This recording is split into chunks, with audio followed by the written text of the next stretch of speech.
Hello students, BSc agriculture part second. हम पिछली class को ही कंटिन्यू करते हैं। आज की हमारी डिजीज है टुंग्रो वायरस डिजीज ऑफ पैडी।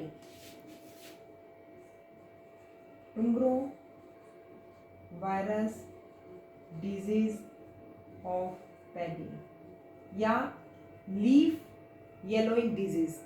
1963 में ये डिजीज फिलीपाइंस में देखी गई थी और 1967 में ये डिजीज इंडिया में देखी गई थी। इंडिया में इसे लीफ येलोइंग डिजीज कहते हैं। सिम्टम्स: पत्तियों पर, पुरानी पत्तियों पर पीले नारंगी रंग बनना शुरू हो जाता है, पत्तियां पीली नारंगी सी हो जाती हैं और इसका रंग ऊपर से नीचे की ओर तथा किनारे से बदलता रहता है।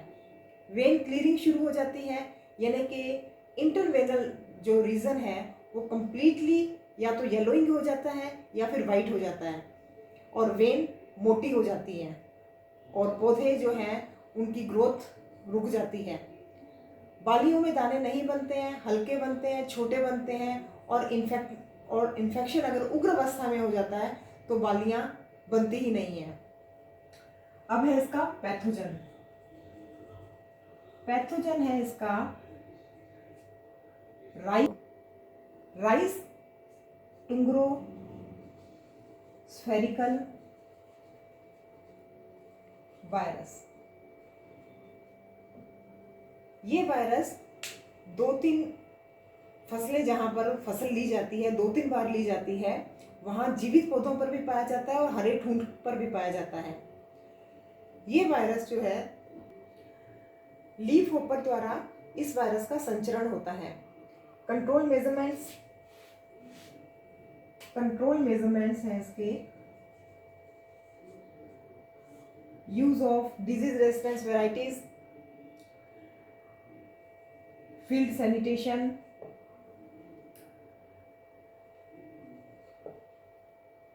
बीस किलोग्राम गोबर की खाद और जो है उसे पानी में मिलाकर 250 लीटर पानी में मिलाकर टाट से छान कर उसका स्प्रेइंग तैयार कर ली जाती है और उसे 15-20 दिनों के अंतराल पर छिड़काव किया जाता है। इंटरनेशनल राइस रिसर्च इंस्टीट्यूट जो है वो क्या कर रहा है, TMK6 के द्वारा रोग प्रतिरोधी किस्मों का विकास करने की कोशिश कर रहा है और रोग प्रतिरोधी किस्मों का विकास किया भी है। प्रॉपर स्प्रेइंग करनी चाहिए, यही इसके कंट्रोल मेजरमेंट्स हैं। नेक्स्ट जो डिजीज है वो है sheath blight of paddy. Sheath blight of paddy वो भारत में ज़्यादा महत्व की नहीं है, माइनर डिजीज मानी जाती है, लेकिन दुनिया के धान उपज करने वाले अन्य देशों में ये बहुत अधिक आर्थिक हानि उत्पन्न करती है। मेजर डिजीज है। जैसा कि इसका नाम है, मेन मुख्य लक्षण जो हैं वो शीत पर दिखाई देते हैं। जो पानी है, पानी के पास की सतह है पौधे के, वहां की पत्तियां इस रोग पर प्रभावित हो जाती हैं, इस रोग से प्रभावित होती हैं। वाटर सॉफ्ट एरिया जो है अर्धवर्ताकार या दीर्घवर्ताकार धब्बे बन जाते हैं जो बाद में मिलकर लंबे हो जाते हैं और रोग की उग्र अवस्था में ये सफ़ेद रंग के भी हो सकते हैं। पहले ये लाल भूरे से दिखाई देते हैं, फिर ये सफ़ेद रंग के हो जाते हैं। इन्फेक्शन जब होता है पत्ती की ऊपरी सतहों पर हो जाता है तो इन्फेक्शन निचली सतह पर भी पहुंच सकता है। इन्फेक्टेड प्लांट पर स्क्लेरोशिया भी देखे जा सकते हैं। इन्फेक्टेड प्लांट पर स्क्लेरोशिया भी देखे जा सकते हैं और जब रोग का आक्रमण फ्लैग लीफ पर हो जाता है तो ईयर भी प्रभावित होता है। कंट्रोल मेजरमेंट जो है इसके वो भारत में तो ट्राई नहीं किए गए हैं, लेकिन जापान और फिलीपाइंस में ट्राई कर लिए गए हैं। जो प्रॉपर फंगिसाइड्स वगैरह का यूज होता है। इसका पैथोजन जो है फंगस है राइजोक्टोनिया सोलेनाई। अब राइजोक्टोनिया सोलेनाई सोलेनेसी कुल को प्रभावित करेगा। इसका पैथोजन है राइजोक्टोनिया सोलेनाई। Rhizoctonia solani. वैसे तो ये सोलेनेसी कुल के पौधों को प्रभावित करता है, पर यहाँ धान के फसल को भी प्रभावित कर रहा है, इसलिए ये रोग इंपॉर्टेंट है। नेक्स्ट डिजीज जो है हमारी है bacterial leaf blight, bacterial blight of paddy, bacterial blight of paddy.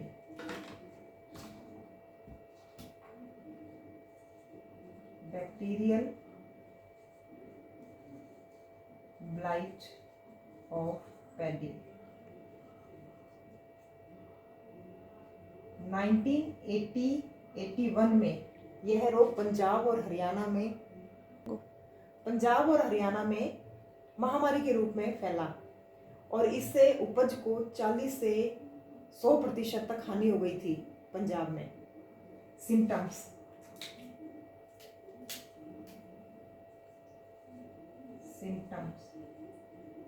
इस रोग के लक्षण बीजांकुर अवस्था में यह पौधा जब 8 से या 9 सप्ताह का हो जाता है तब दिखाई देते हैं। सबसे पहले जो पत्तियां हैं उनका किनारी भाग, उनका जो किनारे का भाग है या मध्य शिरा का भाग है वो प्रभावित होता है और वाटर सोक्ड अर्धपारदर्शी धब्बे बन जाते हैं। ये धब्बे एक पीली सफेद धारी का रूप ले लेते हैं जिसके जो किनारे हैं वो लहरदार होते हैं। ये लहरदार किनारे हैं, ठीक है। नम मौसम में क्या होता है कि जो रोगी भाग है इससे एक बैक्टीरियल स्राव निकलने लगता है, चिपचिपा सा। और वो क्या है, गर्म मौसम में थोड़ा सा मौसम जब थोड़ा गर्म हो जाता है तो वो क्या है, सूख जाता है और सफ़ेद पपड़ी जैसा जम जाता है।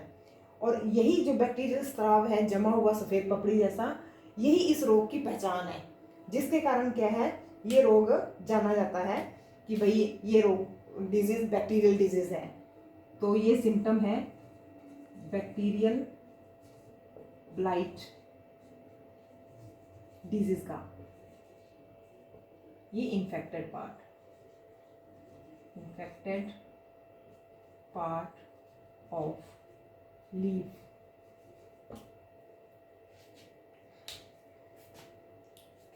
वेस्कुलर पार्ट में बैक्टीरियल ग्रोथ भर जाती है और सिस्टमिक इन्फेक्शन होने के बाद, सिस्टमिक इन्फेक्शन समझते हैं आप, मतलब कि जब जड़ों से इन्फेक्शन पूरे प्लांट में हो जाता है, पत्तियों तक पहुंच जाता है, वो है सिस्टमिक इन्फेक्शन। सिस्टमिक इन्फेक्शन होने से बालियां निकलती नहीं है, अगर निकल भी जाएं तो उनमें दाने नहीं बनते। और इसका जो पैथोजन है वो है जैंथोमोनास ओराइजी बैक्टीरिया है। Pathogen Xanthomonas oryzae. ये रोड शेप बैक्टीरिया है, एरोबिक होता है, ग्राम नेगेटिव बैक्टीरिया है और आर्टिफिशियल अगर कल्चर मीडिया पर चिकनी, चमकीली, पीली सी कॉलोनी देता है। डिजीज साइकिल जो है इसका सीड बॉर्न होता है, सीड बॉर्न डिजीज साइकिल है इसमें, मतलब इन्फेक्टेड सीड से शुरू होगा।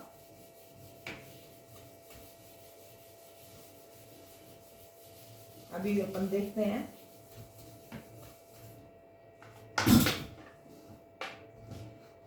Infected seed disease cycle.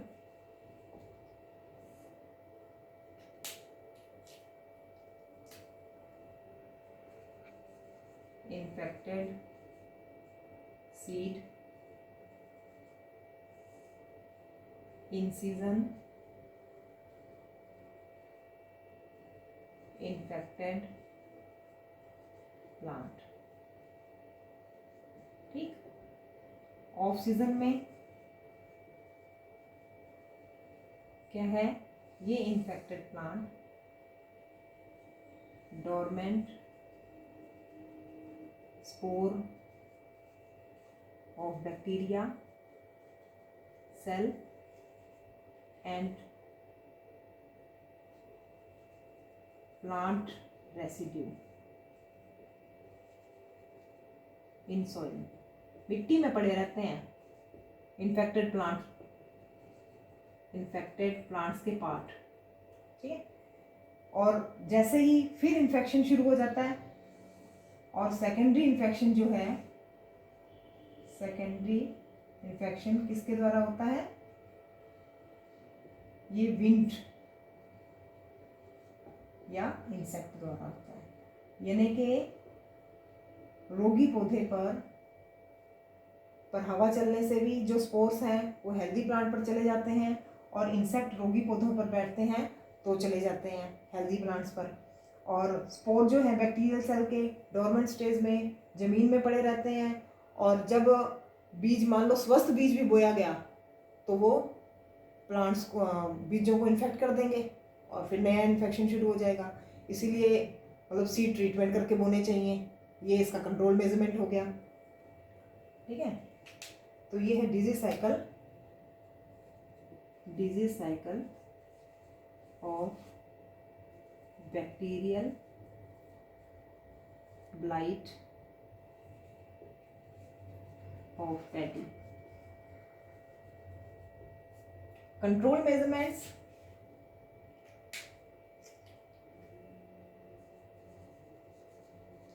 Measurements, field sanitation, पौधे के रोगी भागों को इकट्ठा करके खेत में जला देना चाहिए, खेत की सफाई कर देनी चाहिए प्रॉपर तरीके से। Use of proper fertilisers, use of disease resistance varieties,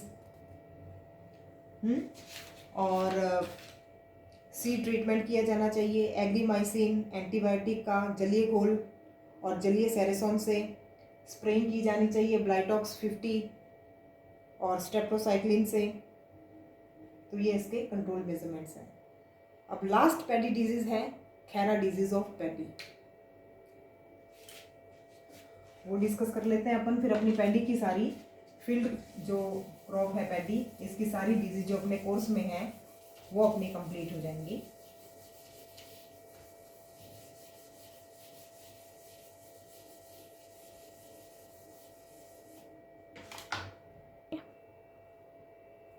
हाँ जी, अब नेक्स्ट डिजीज है अपनी Khaira disease of paddy. Khaira disease of rice और पैडी, एक ही बात है। सिम्टम्स,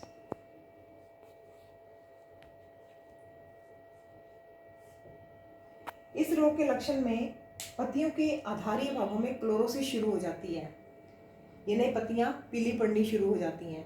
पत्तियों के ऊपर जो है भूरे रंग के छोटे छोटे धब्बे बनने शुरू हो जाते हैं।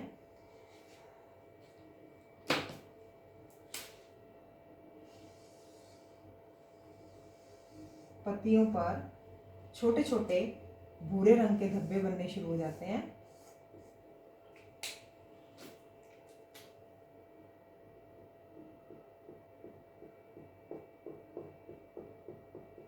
ये भूरे स्पॉट धीरे धीरे साथ मिलकर बड़े हो जाते हैं और सारी पत्तियां भूरी पड़कर सूख जाती हैं। ब्राउन स्पॉट,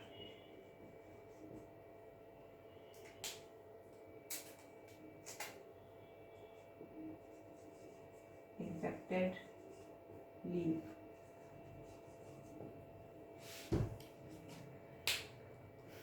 पौधों में बालियां बनती नहीं है या बनती हैं तो उनके दाने छोटे रह जाते हैं, हल्के रह जाते हैं।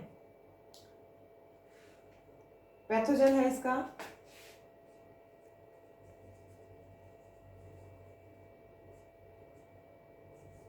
Zinc deficiency.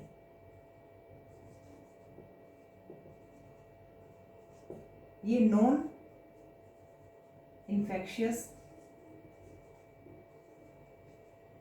डिजीज है और नॉन पैरासाइटिक डिजीज है।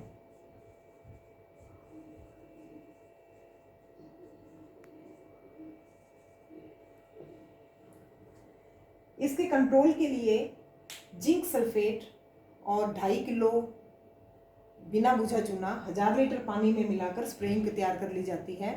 और स्प्रेइंग, फर्स्ट स्प्रेइंग जो है वो 10 दिनों के अंतराल में की जाती है बुआई के, और सेकंड स्प्रेइंग जो है वो बुआई के 15 दिनों के अंतराल में की जाती है, और थर्ड स्प्रेइंग जो है वो रोपाई के 15 से 30 दिनों के बीच में की जाती है।